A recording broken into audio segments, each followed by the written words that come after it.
pembelajaran untuk UPIN dengan materi faktor konsentrasi terhadap laju reaksi menggunakan model problem based learning. Dilaksanakan hari ini tanggal 13 Desember 2022.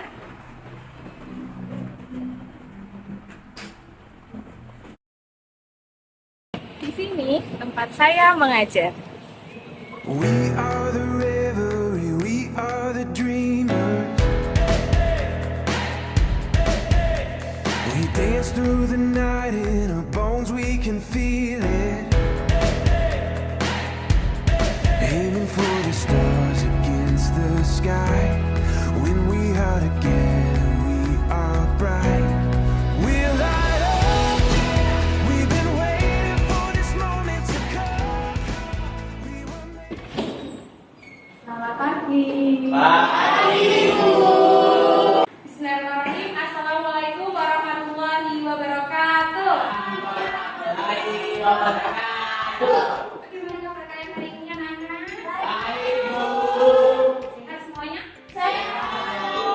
Masih semangat untuk pelajaran hari ini? Ada dulu semangat lagi ya.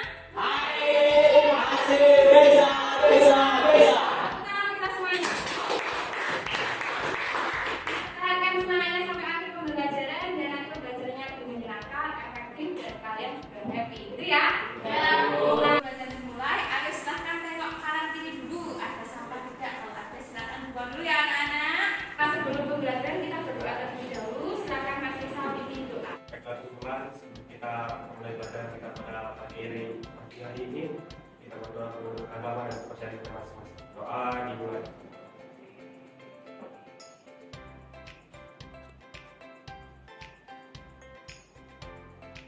Doa selesai. Oke, alhamdulillah Mas Rizal, terima kasih sudah memimpin doa. Ibu akan jaga hadiran ya. Kira-kira hari ini ada yang tidak berangkat gak anak-anak? Ada. Siapa? Niken. Oh, Niken, Fitriani ya. Ada yang tahu kenapa Mbak Niken tidak berangkat? Tahu. Berarti Alfa ya? Iya, Bu. Berarti dari 13 anak, satu tidak berangkat, ada 12 anak. Betul? Betul. Oke, terus semangat untuk hari ini meskipun 12 orang semuanya harus tetap solid karena hari ini kita akan melakukan kegiatan belajar yang menyenangkan ya. Kira-kira ada yang sudah tahu belum kita akan belajar apa pada hari ini? Tahu. Dari sini ya. Ya. Dari judulnya sudah terlihat kita akan belajar tentang Faktor konsentrasi terhadap laju reaksi.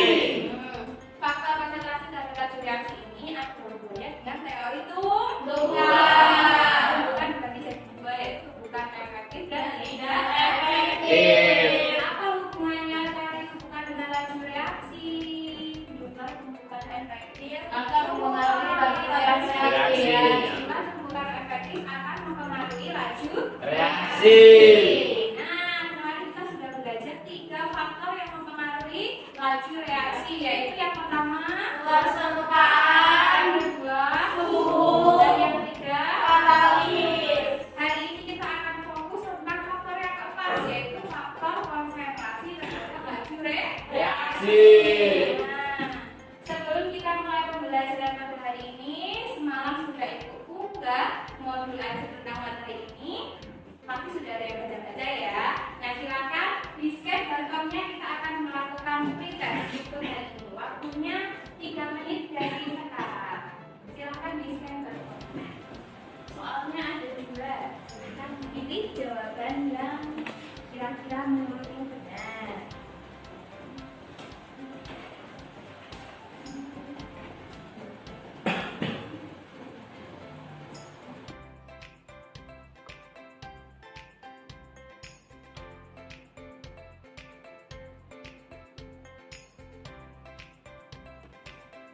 Sudah selesai? Oke, sudah semuanya sudah selesai ya. Kira-kira gimana? Mudah atau susah ya?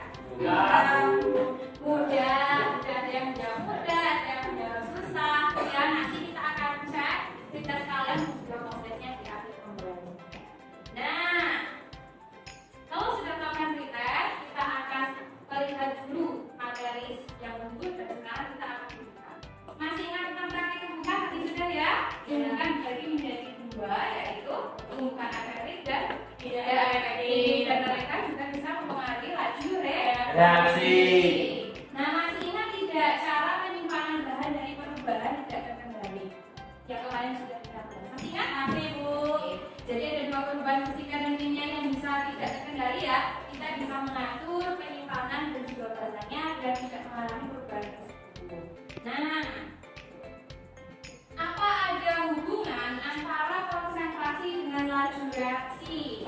Kita akan belajar itu. Lalu yang kedua, apa ada pengaruh konsentrasi terhadap jumlah tumbukan efektif yang muncul? Dan yang ketiga, apakah ada ya penerapan pengaruh konsentrasi terhadap laju reaksi pada pengaturan penyimpanan bahan dari perubahan tidak terkendali? Jadi hari ini kita fokus mempelajari tentang konsentrasi yang mempengaruhi laju reaksi. Nah, kompetensi dasar yang harus kalian capai itu ada dua, keterampilan dan juga pengetahuan. Yang pengetahuan itu adalah anak-anak diharapkan bisa menjelaskan faktor-faktor yang mempengaruhi laju reaksi menggunakan teori pembuka. Dan yang KD keempat itu anak-anak menyajikan hasil penelusuran informasi, cara-cara pengaturan dan penyimpanan bahan untuk mencegah perubahan fisika dan kimia yang tidak terkendali. Tujuan pembelajarannya ada 6. Yang pertama, silahkan diamati ya. Nanti dari sini bisa terlihat apa yang akan disebut. Yang pertama, nanti anak-anak dengan sikap jujur ketika melakukan percobaan, diskusi dengan temannya dan juga gotong royong kerjasamanya. Anak-anak nanti bisa merancang dan juga melakukan percobaan faktor konsentrasi yang mempengaruhi laju reaksi dengan menggunakan bahan-bahan yang ada di sekitar kita. Lalu yang kedua, setelah merancang dan melakukan dengan sikap jujur dan gotong royong lagi, anak-anak semuanya bisa menjelaskan faktor konsentrasi terhadap laju reaksi menggunakan teori pembuka dengan kegiatan diskusi dan juga mengkaji literatur benar-benar. Dan yang ketiga, masih dengan sikap jujur dan gotong royong, nanti kalian bisa menganalisis pengaruh perbedaan konsentrasi menggunakan teori pembuka berdasarkan hasil percobaan yang nanti kalian lakukan. Yang keempat, nanti kalian juga bisa mengkomunikasikan hasilnya, percobaan faktor konsentrasi tadi. Dan yang terakhir, nanti anak-anak bisa menyajikan hasil cara pencegahan perubahan fisika dan kimia yang tidak terkendali pada suatu bahan dengan penerapan faktor konsentrasi melalui kegiatan diskusi dan kajian literatur. Nah, cakupan materinya hari ini dari awal kita membahas laju reaksi pasti akan dipengaruhi oleh teori pembukaannya, hubungan dengan pola pembukaan efektifnya kan. Nah, itu semua bisa dipercepat atau diperlambat dengan menggunakan faktor yang mempengaruhi laju reaksi. Ada 4 ya, suhu, katalis, konsentrasi, dan luas permukaan. Dan kita juga bisa menerapkan dari faktor-faktor yang mempengaruhi laju reaksi itu untuk menyimpan bahan atau mengatur bahan agar tidak terjadi perubahan yang tidak terkendali. Nah, langkah kerja dan pembelajaran pada hari ini kita akan menggunakan model pembelajaran yang baru, yaitu model problem based learning. Jadi nanti aku akan mengorientasikan kalian dengan masalah dengan mengamati beberapa fenomena. Setelah itu ibu akan mengorientasikan kalian belajar, kalian merumuskan masalah dan hipotesisnya, lalu merancang dan melakukan percobaan dan isi LKPP yang ada, serta mempresentasikan hasilnya. Sampai di sini kira-kira sudah paham kegiatannya? Paham. Nah, anak-anak, materi hari ini tuh bisa kita manfaatkan di kehidupan sehari-hari, bisa dimanfaatkan pengaruh konsentrasi terhadap reaksinya. Bisa konsentrasinya berubah, laju reaksinya akan berubah atau tidak. Misalnya pada penggunaan karbit, penggaraman pada ikan, fermentasi menggunakan ragi. Jadi hari ini kita pelajari dengan baik ya, dan kita bisa terapkan di kehidupan sehari-hari. Penilaian yang akan diterapkan ada 3, penilaian sikap, penilaian pengetahuan, dan penilaian keterampilan. Penilaian sikapnya itu ada 2, tadi sudah disinggung, ada jujur dan gotong royong. Penilaian pengetahuannya ada pretest dan juga post-test. Sedangkan penilaian keterampilannya juga ada 2, keterampilan merancang dan melakukan percobaan, dan yang kedua menyajikan hasilnya. Jadi pas ketika melakukan percobaan kita nilai keterampilannya, pas kalian presentasi di kelas dan juga komunikasi dengan guru, dengan peserta didik yang lainnya. Sudah siap untuk hari ini? Sudah. Bismillahirrahmanirrahim. Kimia. Adik, masih bisa. Oke, lanjut ya. Kita ke orientasi masalahnya, yaitu tentang apa sih masalah yang bisa kita pecahkan berhubungan dengan faktor konsentrasi terhadap laju reaksi. Nah, sebelum itu kita akan bagi LKPP-nya masing-masing biar nanti nanti kalian juga bisa mengamati fenomena yang dari tempat free dan juga dari AKP2. Ini ya. Silakan yang kurang bisa mencoba.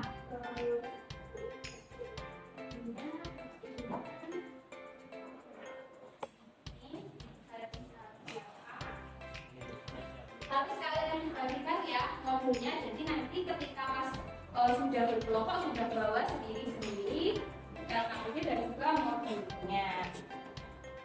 Nah, ini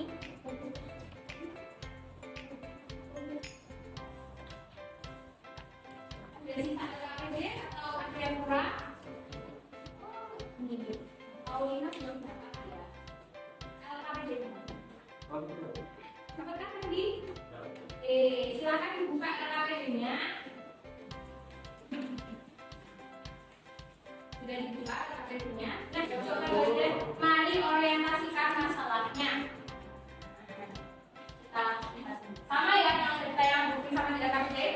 Ya, cuma bedanya ini warna yang di situ tidak terlihat. Oke, kita lihat fenomena satu terlebih dahulu. Jadi nanti ada dua fenomena. Silakan diperhatikan baik-baik. Fenomena yang pertama, kita itu kan punya dekat dengan diri kita ya, baik dari makanan, dari tekstil, dari pertanian, dan juga dengan rumah tangga, dekat dengan kimia. Salah satunya produk-produk di rumah tangga itu mengandung bahan kimia. Ini deh ada beberapa cairan pembersih lantai. Mereka mengklaim bahwa mereka bisa membersihkan kerak-kerak di lantai atau di kloset. Nah, mereka ini kan berbagai macam produk yang ditawarkan, ternyata mereka juga memiliki perbedaan kandungan.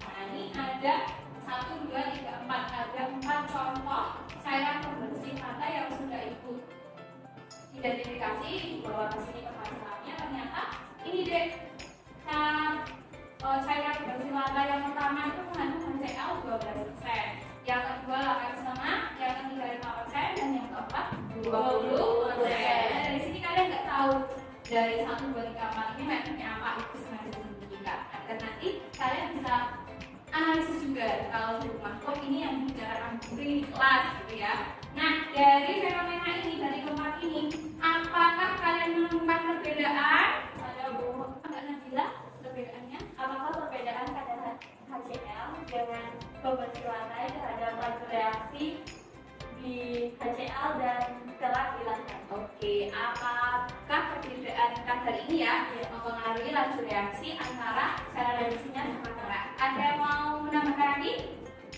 Sudah kira-kira sama dalam pikirannya dengan Mbak Nabila? Sama ya? Nah, coba kalau fenomena yang kedua. Tahu ini ikan apa? Ayo. Yang tongkol. Ya, berarti yang cewek-cewek sama cowok-cowok ini sering masak ya. Ini ikan tongkol.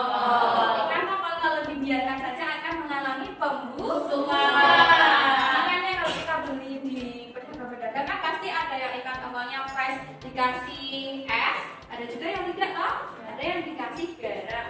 Nah, dengan metode penggaraman. Mengapa para pedagang itu memberikan cara seperti itu? Agar mereka tidak mengalami kerugian. Kalau dibiarkan saja mereka akan membusuknya lebih cepat kan? Makanya dia menyimpan atau mengatur cara agar tahan lama, tahan agak lebih lama daripada kondisi yang pertama. Maka mereka melakukan penggaraman.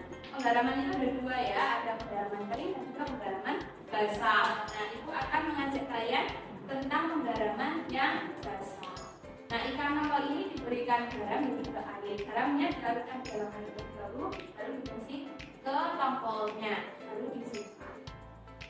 Nah, terus ternyata anak-anak ada penelitian disampaikan oleh Kamal Dani, Rita dan juga Lukmanil itu punya penelitian tentang perikanan dan kelautan pengaruh konsentrasi garam yang berbeda terhadap mutu ikan tongkol. Nah, dari sini pengakuannya penelitiannya itu mereka menggunakan konsentrasi garam yang berbeda, jadi diuji. Ada yang 0% alias tidak garam, lalu 5%, 10%, dan 15%. Diredam selama 15 menit.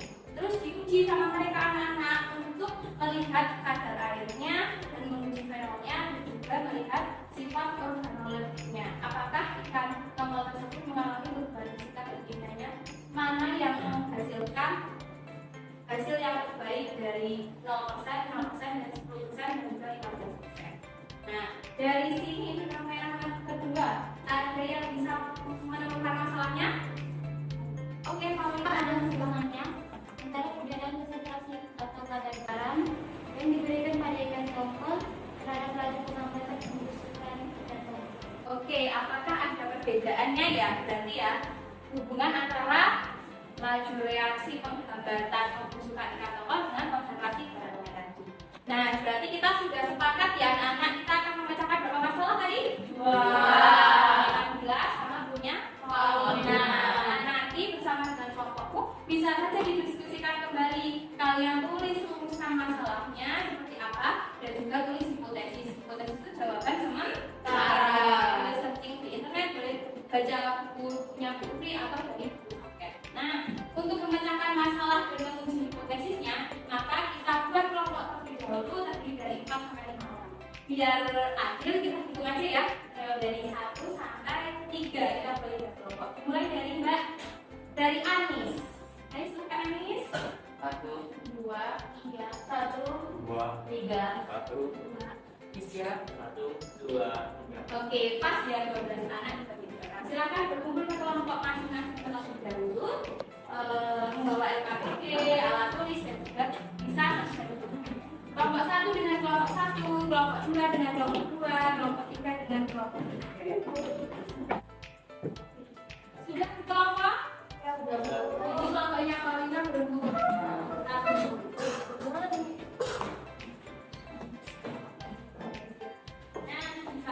Bisa mejanya dibalikan, bisa kursinya dimajukan. Sudah. Oke, sudah kita perhatikan bukunya seperti ya.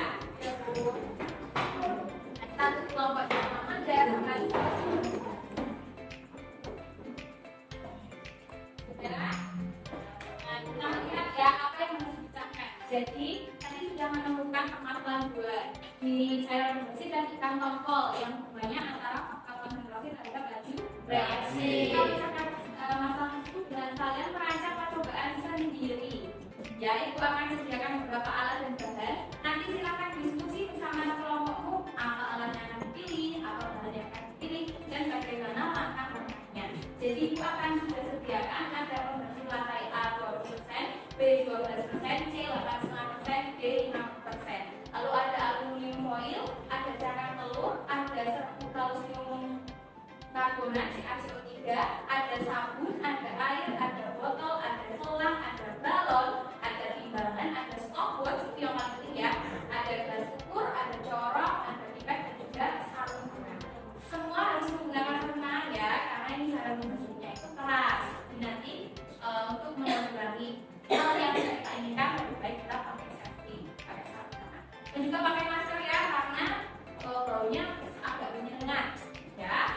Lalu nanti kalau sudah kalian merancang percobaannya, itu dengan cara tuliskan di LKPD-nya sebelumnya apa, masalahnya apa, lalu variabelnya apa saja, variabel tulisannya apa, variabel tugas apa, variabel kontrolnya apa. Lalu gambarkan rancangan percobaannya, tuliskan langkah percobaannya, dan terakhir buatlah tabel datanya dan isi dan sebagainya. Nah setelah itu kalian mengisi LKPD jawaban-jawabannya di LKPD itu jawab untuk menemukan konsepnya. Setelah itu nanti kalian presentasikan di depan. Sampai sini paham semuanya? Sudah siap untuk melakukan percobaan? Sudah. Yang kimia? Masih bisa. Silakan. Mau menggunakan apa? Terus sama membersih lantainya mau yang mana? Kemudian yang B 12%. Silakan dibersihkan bersama-sama ya. Boleh lihat di YouTube-nya. Ya kan? Oke, ibu akan keliling dulu ya.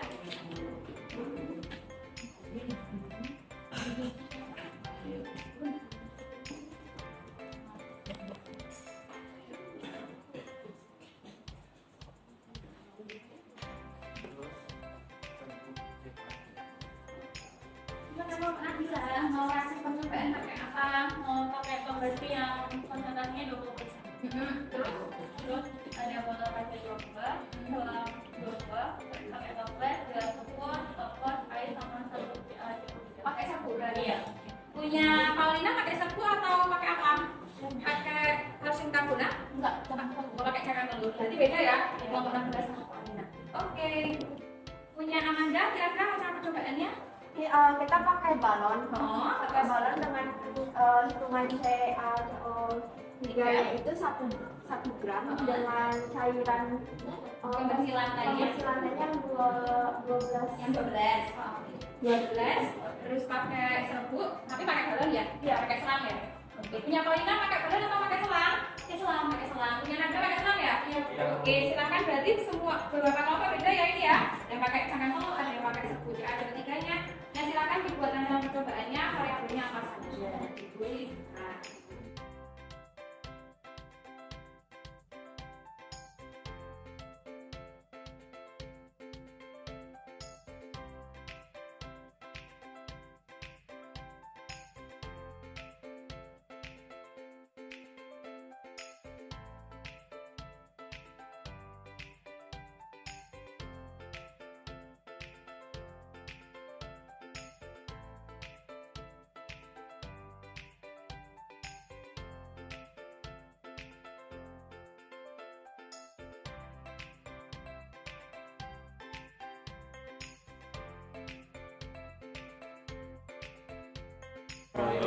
Oke, sudah selesai semua rangkaian percobaannya? Oke, kalau sudah silakan boleh melakukan percobaan. Hati-hati mengambil alat dan bahannya ya. Di sini ada sarung tangannya, silakan dipakai. Ada tisu juga untuk membersihkan. Dan juga ada label yang tidak terbuka. Dan tambah persen, tambah apa gitu ya.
berapa masanya, berapa volumenya, dan boleh dibawakan alat peraganya, bisa diterangkan ke teman yang lainnya. Siapa tahu percobaannya berbeda. Oke? Kita mulai terlebih dahulu dari kelompok 1, 2, atau 3. Siapa yang mau maju duluan? 1. Ya udah, berarti kelompok 1 dulu. Urut aja ya. Kelompok 2 baru kelompok 3. Ya, silakan dipaparkan. Nah, Di sini saya perwakilan dari kelompok 1.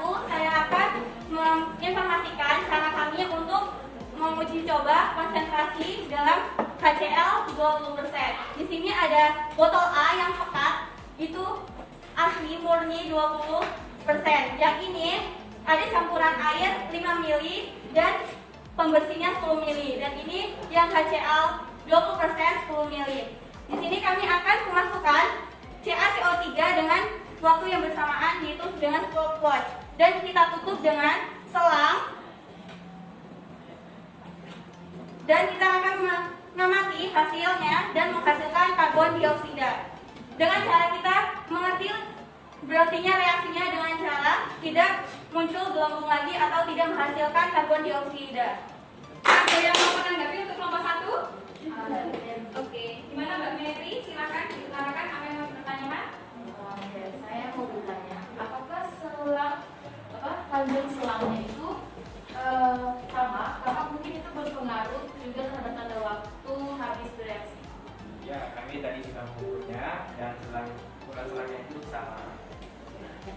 Oke, berarti tidak ada ini ya, tidak ada pengertian lain ya, berarti itu sebagai variabel kontrol. Oke, tepuk tangan lagi untuk kelompok 1. Oke, selanjutnya kita pindah ke kelompok 2.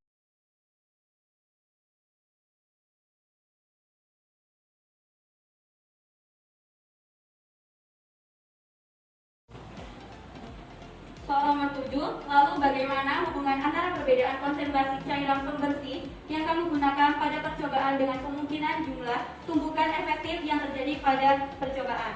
Jawabannya, semakin pekat konsentrasi HCl-nya, maka jumlah partikel di dalamnya semakin banyak, sehingga kemungkinan jumlah tumbukan efektifnya semakin banyak. Soal yang ke-8, dari hasil percobaanmu, apa pengaruh konsentrasi terhadap laju reaksi jika dikaitkan dengan teori tumbukan? Jawabannya, semakin pekat konsentrasi maka jumlah tumbukan efektifnya semakin banyak dan menyebabkan laju reaksi semakin cepat.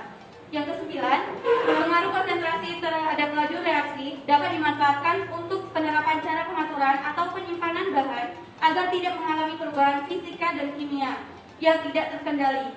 Bacalah hasil penelitian ini dan jawab pertanyaan. Dijawab ya.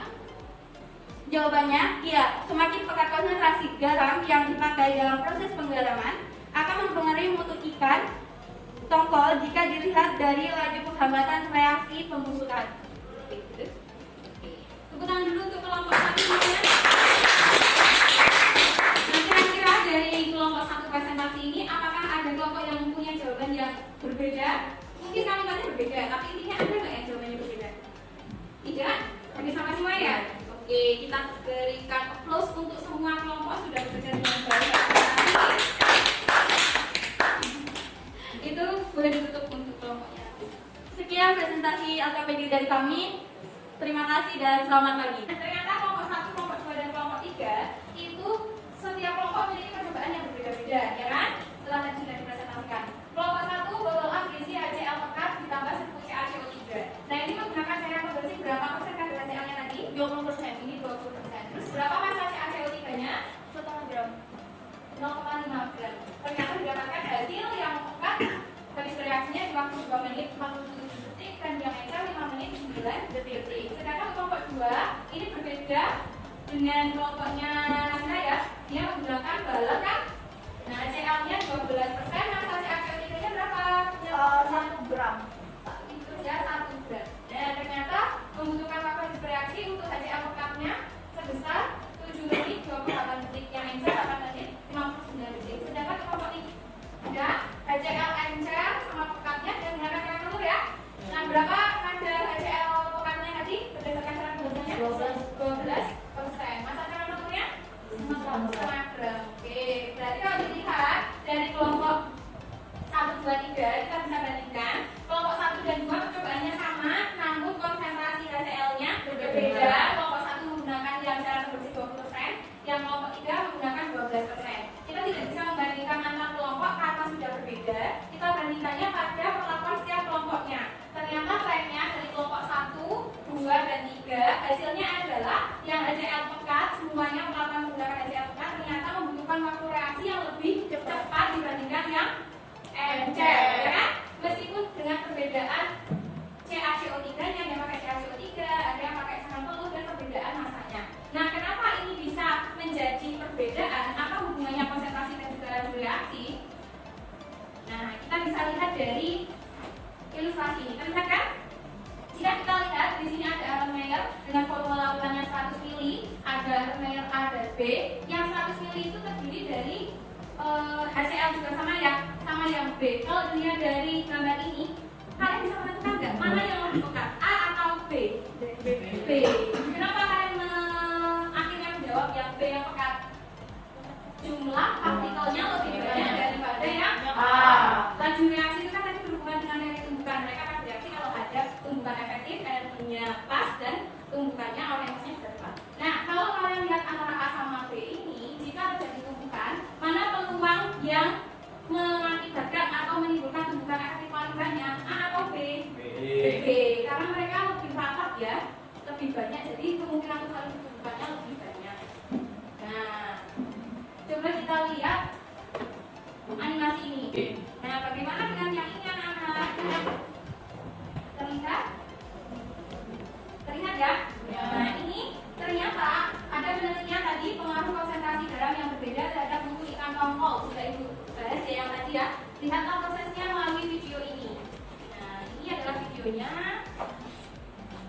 pembuatan ikan asin dengan metode pemdalaman basah.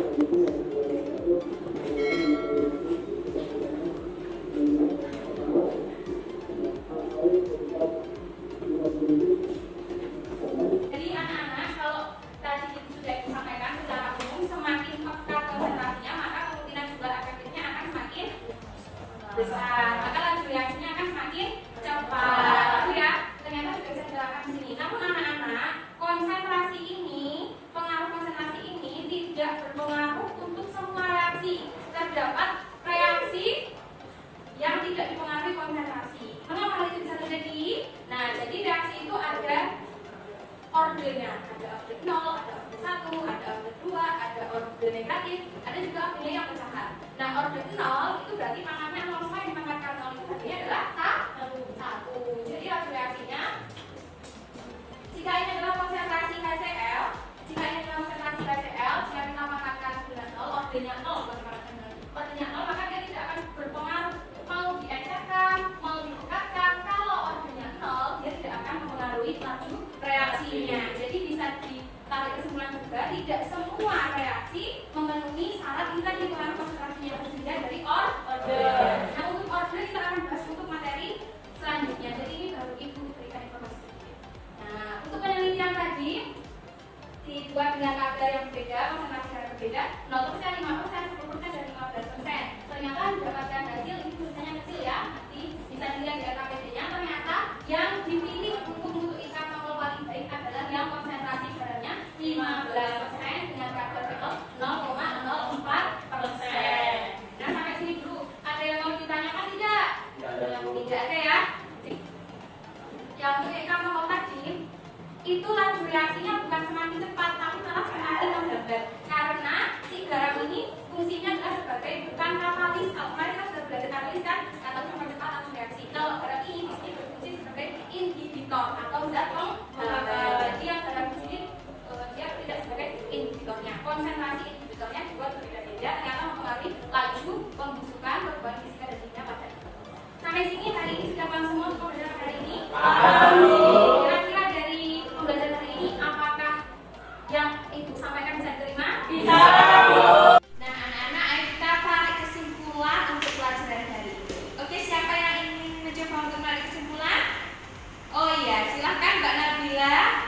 Saya Bu, di sini saya bisa menyimpulkan yang pertama ada hubungan pengaruh konsentrasi terhadap laju reaksi. Yang kedua, semakin pekat konsentrasi maka semakin banyak partikel. Maka kemungkinan jumlah tumbukan efektifnya semakin banyak, laju semakin cepat. Yang ketiga, tapi itu tidak berlaku untuk semua reaksi. Yang keempat, cara penyimpanan bahan agar tidak terjadi perubahan, tidak terkendali bisa dimanfaatkan pengaruh konsentrasi seperti konsentrasi penggaraman.